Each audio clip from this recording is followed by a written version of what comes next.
He is Minister of State at the Local Government Ministry. Honorable, you're welcome to Eyewitness News. Thank you, my good friend. It's been a while. I hope you are doing well. You have new friends, so you've abandoned me. It's not my fault, seasons change, so it's not your season anymore, that's why. I'm no more marketable. No. Right now, you're nobody. You're Bob No Rank, to quote Katie Hammond. Anyway, I'm grateful you've joined us. I would crave your indulgence to just read the list for people who may not know who are the DCs affected before I speak to you. If you don't mind, just be on the line for me. Thank you. So the president's letter says, in accordance with Article 2433 of the Constitution and Section 23 of the Local Government Act 2014, I write to inform you that I have revoked the appointment of the following persons as district chief executives: Martina Apia Nyantechi for Ahafuano North, Ni Late Olenu Amansie West, Daniel Oredu Nkranza South, Alaji Abdullahi Adams Pru East, Basombe Jerome Kofi Jima Sene East, Joseph Eidu Awutu Senya West, Samuel Kwame Jekum Eswojaman, Seth Asante Etiwa West, Comfort Asante New Joabin North, Isaac Kojo Boabin Nsawam Edwejiri, Daniel Alexander Ni Noi Edumwa Adentan, Mohammed Bashiru Kamara Gan Central, Elizabeth Kaki Man Gan East, Patrick Kwesi Brakun Kumo Wejagbawe, Rashida Mahama East Mamprusi, Emmanuel Jalula Kajao Krachi West, Lenwa Bright Kwame Nkwanta South, Lozina Barkisu Sola Tuna Kalba, David O.B Amoah Bolga East, Tahiru Isaku Ahmed Boku West, Aisha Baton Ho Sisala West, Seth Kwesi Agbi South Town, Patrick Hodgson Ampontain Amenfi Central, and Dorcas Elizabeth Amoah Nzima East. I will respectfully request that you give immediate effect to my directive, addressed to the Honorable Dan Boche, Minister for Local Government and also MP. So the Honorable O.B Amoah, you are at the same ministry with Honorable Dan Boche there. First of all, we do know that the President has a prerogative of hiring and firing, but to just suddenly announce a list of all these MMDCEs who are being fired is raising eyebrows. Give us an assurance that all is well at the local government level for you. Well, thank you so much. As you have quoted, under Article 243, specifically 2432, chief executive may resign or may die, may be removed from the office by the president, or a vote of no confidence may be passed in him by two thirds of the members of the assembly. So there are various situations where a chief executive may leave his office. In this case, the president has decided that some of them have served him for 7 years, some fewer than the 7 years. He thinks it's enough for them to be replaced, and that's what he's done. As to whether all is very well, we all serve at the pleasure of the president.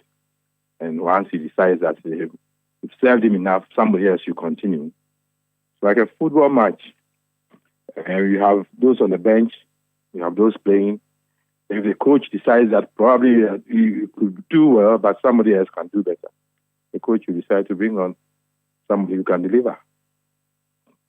But the timing, though, this is the 11th hour in the government. Do you not need stability at the local level? Because, first of all, these nominees would have to go through series of affirmation or confirmation processes. And we've seen in the past where there are persons who've gone at least 3 times. And we know the consequence of going a number of times, what that means. We need stability at the local level, just like we have at the national level. If you are changing an MMDC at this time, would that not affect development there? Well, you're more or less asking me the reason why the president is taking a decision. I'm not in a position to give you the reason. And if you talk about timing, it depends on what you mean by timing. Because if we had lost the person, we would still have replaced him. If he had resigned, he would have been replaced. And if the president thinks that this is the time for another person to take over, that is how it should go. And except that, of course, we have to go through the process.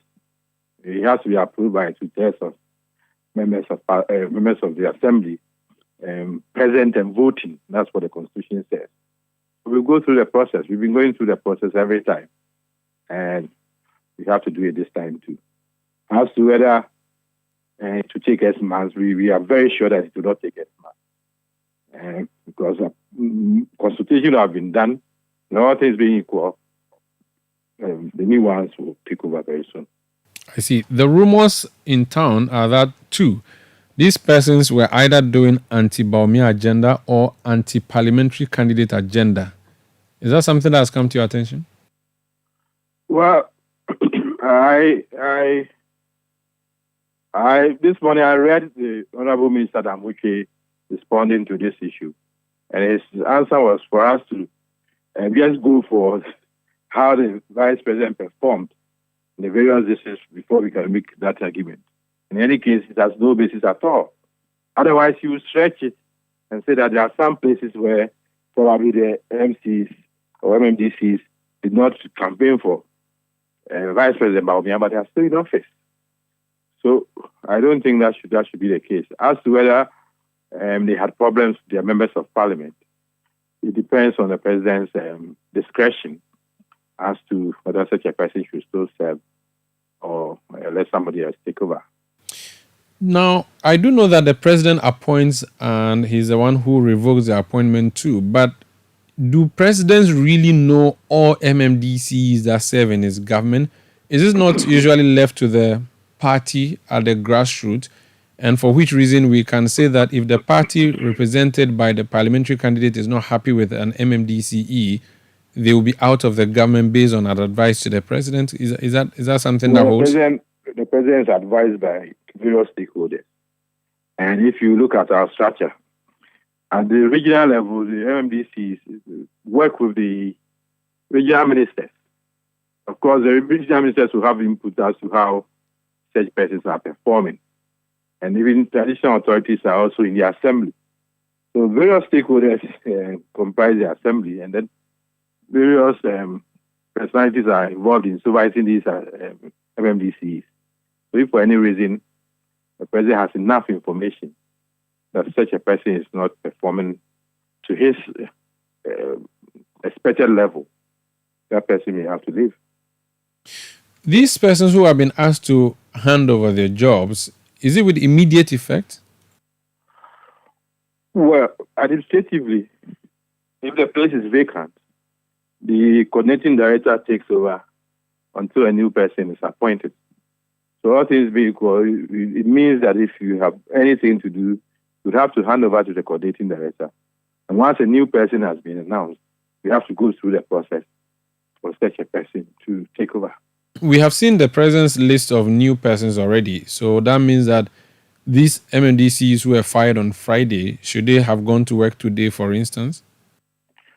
Well, I mean, practically, they may go to work just to hand over to the coordinating director. That I have been informed, or even somehow they may wait for the minister's letter, because the minister will write to them formally that the president has instructed that you will leave office.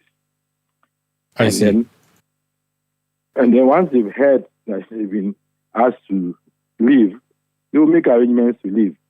So some today we expect some to have gone to the office to hand over to the coordinating director.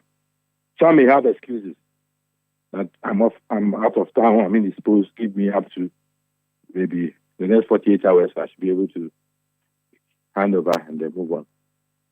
I see.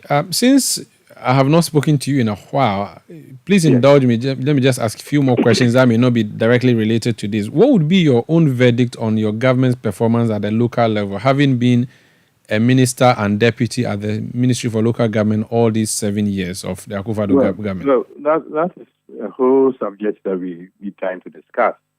And I wish I would be in your studio for us to discuss. No problem. See the kind of fantastic work that we've done. I mean, I'll show you records, facts and figures, for you to conclude that indeed we have something to show on the ground. We may have our own challenges. People complain about sanitation, some other things, but a lot has been done. A lot more will be done.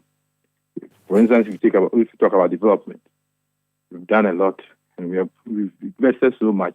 We are still investing to make sure that these districts are well developed. They are now focusing more on even local economic development, and it's going very well. They are pushing that becomes the paradigm for our local governance. What about the new regions? Have they served the purpose for which they were created, you reckon? Certainly, it's decentralization. So if you bring governance to the local level, it helps the people. And as you might have noticed, if you have your team which has gone around, you find out that for the new regions, a lot of developments are going on. Regional hospitals, regional police commands, or everything regional for these ones that are created. And that is getting the governance to be closer to the people. If, for instance, you had a big northern region, and now you divide it, and then they all have their regions and then districts within the regions, obviously, that's sending development to the people. You are a veteran at the Inter-Party Advisory Committee, IPAC. A number of issues have come up the past few days about voting in November and the issue of how the guarantor system should be scrapped and all of that. I don't know if you've been to IPAC in recent days, but this vexed issue of voting. The last 2 weeks, we've had 2 meetings at IPAC. I was present at both meetings. Great. The issue of voting in November, in the past, when the subject came up, at the time the NDC was in power, they lost the motion in Parliament. Now that this proposal has come up again, do you stand by your position as a time in opposing this November election, or you now agree with voting in November? Well, if you were to have the opportunity to read the minutes of our IPAC meeting, what I said is exactly what I said in 2016 on the floor, which is captured in the Hansard. We said, ideally, we should be able to have our elections in November because of the transition time and everything. If you remember very well, in 2008, we had to go to time. And President Kufuor had just a few days to be able to hand over, not properly and officially. And we wish probably we could have these elections earlier, probably a day in November. But the point I made at that time was that is on condition that EC is ready. As at that time, we were able to show that the EC was not ready. And if we were to insist on doing our elections in November, we would have problems. At the end of the day, the second reading could not gather the 2/3 majority required for us to move on to constitution stage.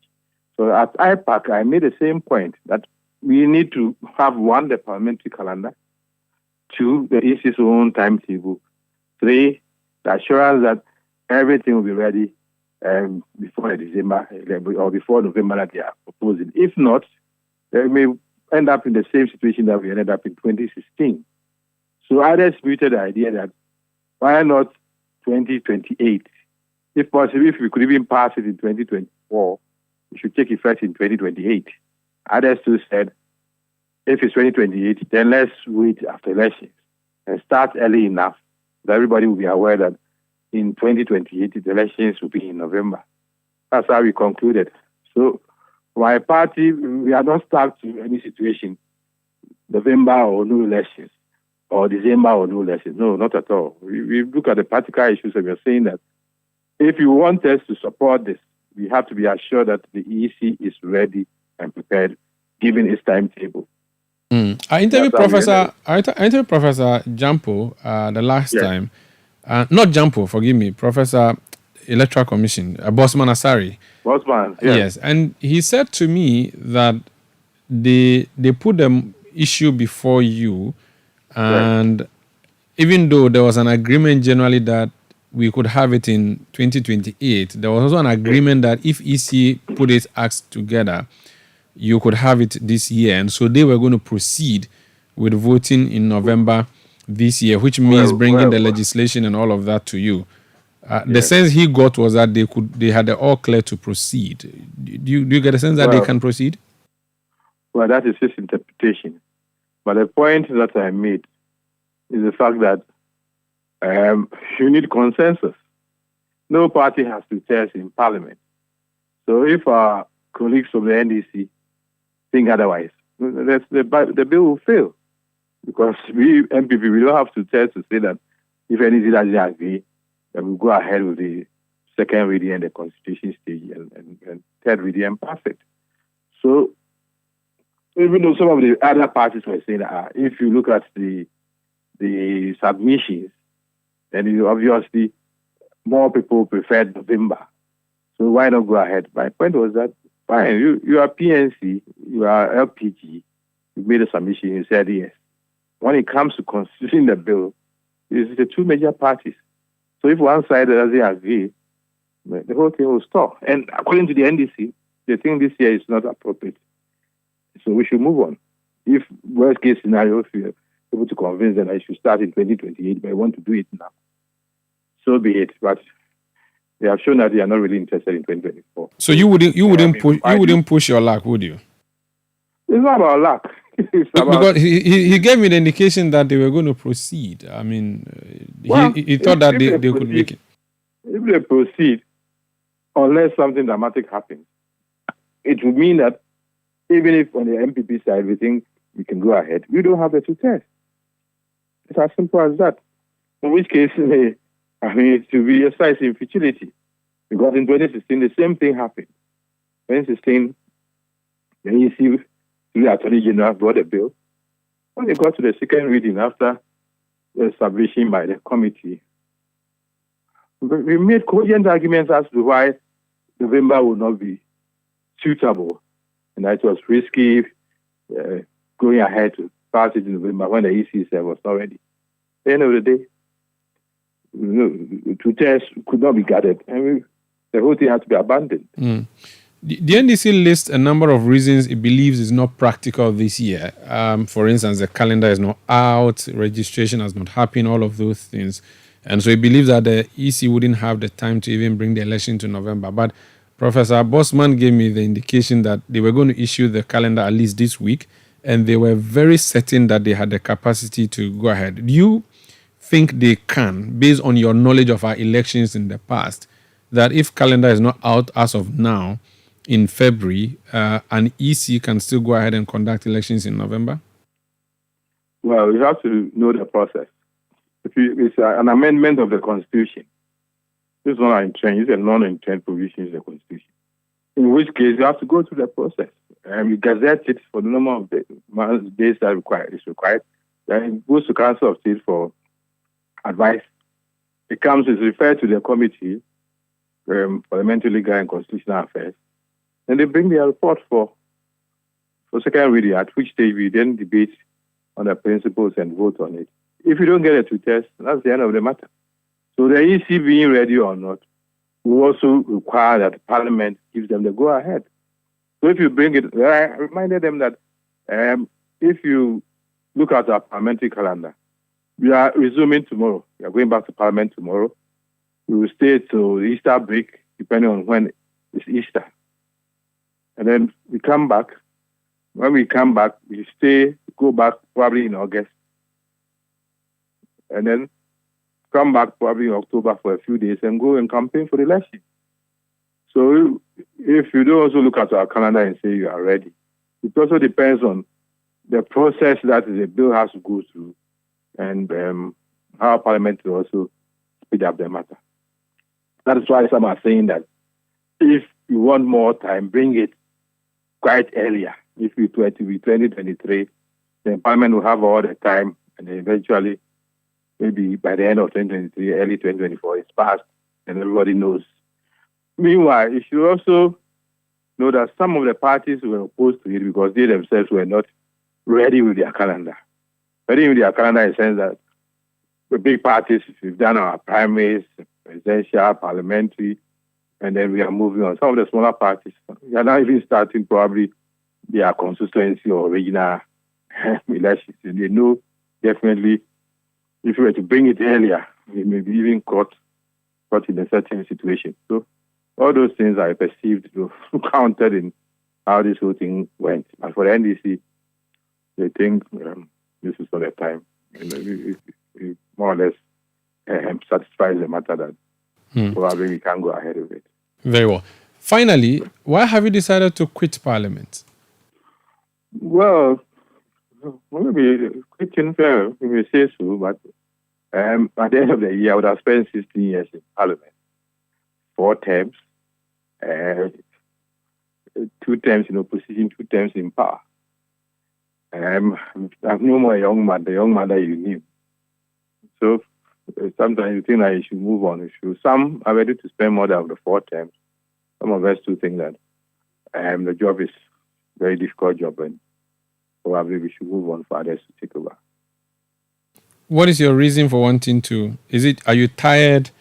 You have other engagements you need to go and take care of? Are you frustrated by the whole campaigning process that you have to spend money? Are you frustrated by the clinics you run where you are giving money for funerals, for marriage, for outdooring?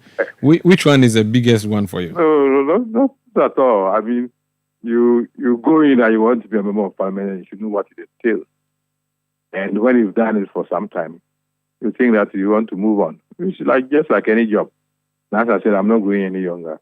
If I were to be in public service, I would have retired. I'm not a young man anymore. I'm 62 years old. And if I feel that if I were to be at the Internal Revenue Service where I started and stayed for 10 years, I would have reached my retirement age. And short of giving me a contract, that would have been the end of my service. And for the parliamentary thing, it's quite hectic. That's the word I can use. It's very hectic. And if you have the energy for more than 4 terms, you are blessed. If some go 2 terms, they say they won't go again. I've managed 4 terms, so I give glory to God. And I move on. There are other things that I can do. I wish I have more time for giving lectures, more time for writing books, more time for seminars, and then having discussions like this with you. I have a lot that I have experience on the job, and I have a lot I can share. And probably that's where I have to be concentrating on. But we need your knowledge and expertise and experience in the House, don't you think? Of course, but some will have to go and some will replace them. I replaced others. When I entered Parliament in 2009, fortunately for me, I had served in government, so probably I had a certain kind of experience. Others come in with their professional background. They come and do very well. So you don't have to say that you need to stay there for 20 or 24 years. Some are able to do that, and some, we appreciate them very much. They become more or less our standard, but others too, they get to the end of the road quite early. And having done 16 years, if God permits, by the end of this year, I think I would have done enough. I see. But it sounds as if your decision to quit was an afterthought. You had gone through interview and everything. Then 2 days to election, you told us you were no more interested. The rumor is that you were doing it to mafia your municipal chief executive, and now that word I just exist. They use it in the communist countries, so mafia is so normal. We are not in the communist world. But they said you were trying to you're trying to prevent your MMDCE from succeeding you, and so that's why you waited to last minute to throw in the towel. It takes stretching to build consensus. That's what I would say. Probably the consensus hadn't been built, but if I leave and there are 3 other persons still in the race, so be it. I didn't leave for anybody to have any advantage. And I wish at the appropriate time we have time to talk about this.